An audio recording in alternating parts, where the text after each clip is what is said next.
Welcome student, स्वागत है आप सबका एक फ्रेश वीडियो के अंदर, फ्रेश एपिसोड के अंदर। आप पढ़ रहे हो कैस सर के साथ। मैं विज्ञान पढ़ा रहा हूँ, 10th क्लास की विज्ञान पढ़ रहे हैं, साइंस पढ़ रहे हैं। अपन फर्स्ट चैप्टर चल रहा है अपना मानव जीवन, ठीक है, मानव स्वास्थ्य के बारे में और भोजन के बारे में पढ़ रहे हैं। इससे पहले अपन ने संतुलित असंतुलित भोजन पढ़ लिया है और बहुत सारे कुपोषण पढ़ लिए हैं, विटामिन कुपोषण, प्रोटीन कुपोषण, खनिज कुपोषण। अब अपन जो टॉपिक लेके आए हैं वो है जल के बारे में। शुद्ध जल, अशुद्ध जल, शुद्ध जल की प्रॉपर्टीज, अशुद्ध जल की प्रॉपर्टीज, उसके नुकसान, शुद्ध जल के फायदे क्या हैं, इन सब के बारे में अपन डिस्कस करेंगे। तो चलिए शुरुआत करते हैं अपन एक एक करके। पहले अपन शुद्ध जल, पहले जल क्या होता है उसके बारे में बात करते हैं। तो जल क्या होता है? पोषक तत्वों में उपस्थित सबसे उपयोगी पदार्थ। पोषक तत्व जो भी होते हैं, प्रोटीन, विटामिन, प्रोटीन, विटामिन, खनिज, कार्बोहाइड्रेट, वसा, जितने भी होते हैं सब में इंपॉर्टेंट क्या होता है? वाटर। क्या होता है? जल होता है सबसे ज़्यादा। और जल को क्या लिखते हैं? H2O भी लिखते हैं साइंस की भाषा में, विज्ञान की भाषा में। एक नोट मैंने यहाँ पे डाला है, रोजाना 6 से 7 लीटर जल का सेवन करना चाहिए अपने को। हमेशा ही शरीर को शुद्ध रखने के लिए 6 से 7 लीटर जल अपने को हमेशा ही सेवन करना चाहिए, रोज उपयोग में लेना चाहिए, ठीक है। तो ये मेरी तरफ से एक रिकमेंडेशन हो गई।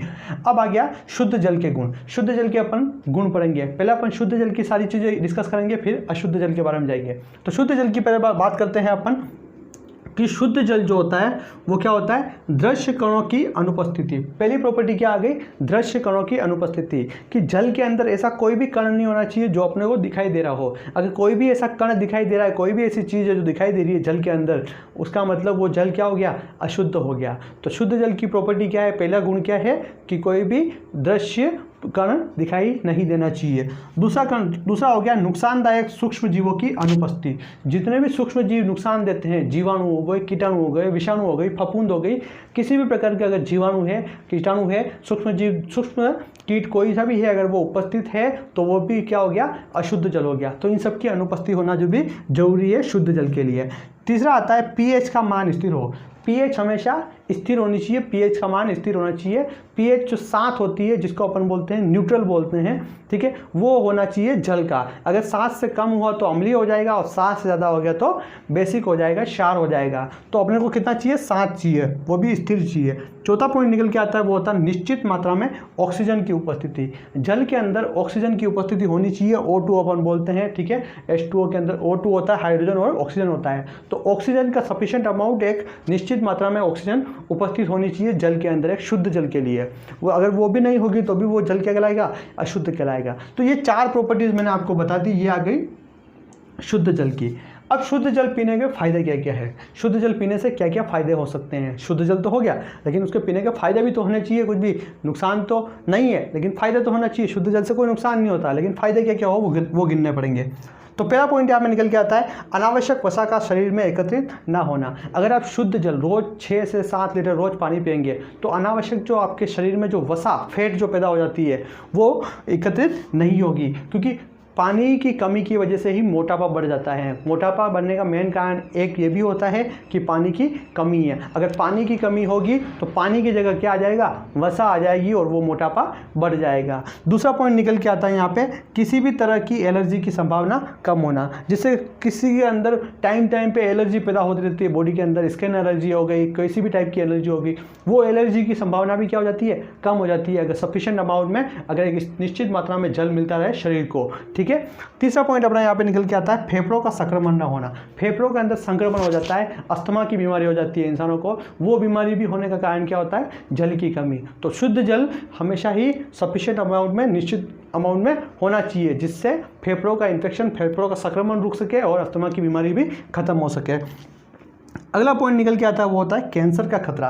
कैंसर के खतरों को भी कम करता है। कौन करता है? शुद्ध जल। शुद्ध जल अगर सफिशिएंट अमाउंट में है तो कैंसर का खतरा भी क्या हो जाता है? कम हो जाता है। क्योंकि बहुत सारे जीवाणु और कीटाणु जो पैदा होते हैं शरीर के अंदर, वो खत्म हो जाते हैं, या तो वो मूत्र के जरिए बाहर निकल जाते हैं या पसीने के जरिए बाहर निकल जाते हैं, जिसकी वजह से कैंसर का खतरा कम हो जाता है। अगला पॉइंट निकल के आता है, वो होता है सामान्य बीमारियों जैसे खांसी, जुकाम, सर दर्द आदि भी कम हो जाता है। जैसे नॉर्मल जो आजकल डिजीज हो जाती है, किसी को खांसी हो रही है, सर्दी हो रही है, जुकाम हो रही है, वो भी अगर निश्चित अमाउंट में, अगर सफिशिएंट अमाउंट में जल मिल रहा है, शरीर को निश्चित जल मिल रहा है, तो वो छोटी छोटी बीमारियां भी खत्म हो जाती है, क्योंकि वो भी किसकी वजह से होती है, बॉडी के अंदर इन्फेक्शन होने की वजह से। और इन्फेक्शन क्यों होता है, जब पसीना अंदर के जो कीटाणु होते हैं वो बाहर नहीं निकलते, पसीना बाहर नहीं निकलता है, मूत्र बाहर नहीं निकलता है। अगर सफिशिएंट अमाउंट में जल होगा शरीर के अंदर तो पसीना या मूत्र के जरिए बाहर निकल जाएंगे कीटाणु और बीमारियां भी नहीं होगी। तो इस तरीके से अपन ने जल के जितने भी टॉपिक थे वो सब क्लियर कर लिए शुद्ध जल के। अब अगला अपन देखते हैं अशुद्ध जल के बारे में, उसके नुकसान और उसकी प्रॉपर्टीज़ के बारे में पढ़ते हैं, उसके गुणों के बारे में पढ़ते हैं। तो अभी आप इसको पॉज करके एक बार पूरा उतार लीजिए, शॉर्ट नोट्स है ये, बहुत ही जरूरी, बोर्ड में एग्जाम में काम आने वाले हैं। तो इसको मैं रब करके आगे उतारता हूँ अशुद्ध जल के बारे में। तो अब अशुद्ध जल और दूषित जल के बारे में अपन डिस्कस करते हैं कि अशुद्ध जल क्या होता है और दूषित जल क्या होता है, उसके बुरे प्रभाव क्या क्या हो सकते हैं। तो अशुद्ध जल होता है वो होता है जीवाणु, विषाणु, फफूंद आदि नुकसानदायक सूक्ष्म जीवों की उपस्थिति। अगर जिस जल के अंदर जीवाणु, विषाणु, फफूंद आदि नुकसानदायक सूक्ष्म जीवों की उपस्थिति हो तो वो जल क्या हो जाता है, अशुद्ध हो जाता है, वो जल नुकसानदायक हो जाता है, दूषित जल बन जाता है। तो इस तरीके की जितने भी कीटाणु हैं वो उपस्थित नहीं होने चाहिए एक शुद्ध जल के अंदर। अगर उपस्थित हैं तो वो अशुद्ध हो जाएगा। तो ये हो गया अशुद्ध जल क्या क्या होता है। उसके बाद अशुद्ध जल के नुकसान क्या क्या होते हैं उनके बारे में डिस्कस करेंगे। नुकसान क्या क्या हो सकते हैं उन अशुद्ध जल के। पहला नुकसान होता है हैजा, पेचिस जैसी बीमारियां पैदा करना। हैजा, पेचिस जैसी बीमारियां हो जाती है किसकी वजह से, अशुद्ध जल की वजह से।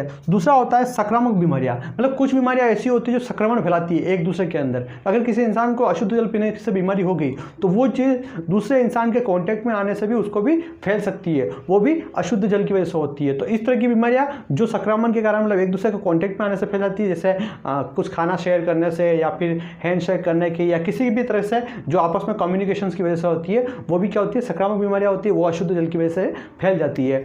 थर्ड पॉइंट यहाँ पे निकल के आता है कोलेरा, टाइफाइड, फ्लू आदि जैसी बीमारियां। कोलेरा जैसी बीमारी भी हो सकती है, टाइफाइड भी हो सकता है या फिर फ्लू फैल सकता है एक दूसरे के अंदर, वो भी अशुद्ध जल की वजह से होता है। अगला पॉइंट निकल के आता है एक सबसे मेन इंपॉर्टेंट जो बोर्ड एग्जाम में भी पूछा जाता है, हमेशा एक नंबर के क्वेश्चन में हमेशा ही आ सकता है, और ये आता है कि नारू रोग। नारू रोग का जनक कौन है और नारू रोग किसके कारण होता है। तो नारू रोग जो बीमारी है वो राजस्थान में पाई जाती थी बहुत समय पहले, उसके बाद वो खत्म हो गई, नारू रोग उन्मूलन चलाया गया, उसके बाद उस बीमारी के बारे में लोग सतर्क हो गए। लेकिन नारू रोग था क्या और हुआ क्या। नारू रोग जो था वो इसका जनक था, वो किसकी वजह से पैदा हुआ, ड्रैकनकुलस मेडिनेंसिस नामक एक मादा कृमि से। एक मादा कृमि होती थी, जल के अंदर उपस्थित होती थी, मतलब एक ऐसा जीवाणु कीटाणु होता था जो जल के अंदर उपस्थित होता था, और वो एक मादा थी। क्या थी, मादा। उसका नाम क्या था, ड्रैकनकुलस मेडिनेंसिस। इस नाम को आप कंठस्थ कर लेना, याद कर लेना, क्योंकि ये डेफिनेटली आने के चांसेस है। क्या नाम है, ड्रैकनकुलस मेडिनेंसिस। ड्रैकनकुलस मेडिनेंसिस इसका नाम है इस मादा का। और बीमारी कैसे फैलाती है ये, क्योंकि ये अपने जो अंडे देती है, ये मादा कृमि अपने जो अंडे देती है वो देती है जल के अंदर। ये किसी मनुष्य इंसान के अंदर अंडे नहीं देती है, ये अपने अंडे क्या देती है, जल के अंदर देती है। ठीक है, ऐसा नहीं कि इसको खा लिया तो ये अपने अंडे देती, नहीं, ये बाहर निकल के जल के अंदर अंडे देती है। अपने शरीर से, अपने खुद के शरीर के अंदर नहीं देती है, किसी भी जानवर के शरीर के अंदर नहीं देती है, ये सिर्फ जल के अंदर अपने अंडे देती है। और उस जल को अगर आप पियोगे, हम पिएंगे, तो इस बीमारी के होने के चांसेस रहते हैं। और इस केस में जब बीमारी होती है तो वो होता है नारू रोग बीमारी होती है, और इसका जनक कौन होता है, ड्रैकनकुलस मेडिनेंसिस नामक मृदा कृमि। इस नाम को याद रखना है। तो ये हो गए अशुद्ध जल की प्रॉपर्टीज हो गई, अशुद्ध जल के नुकसान हो गए।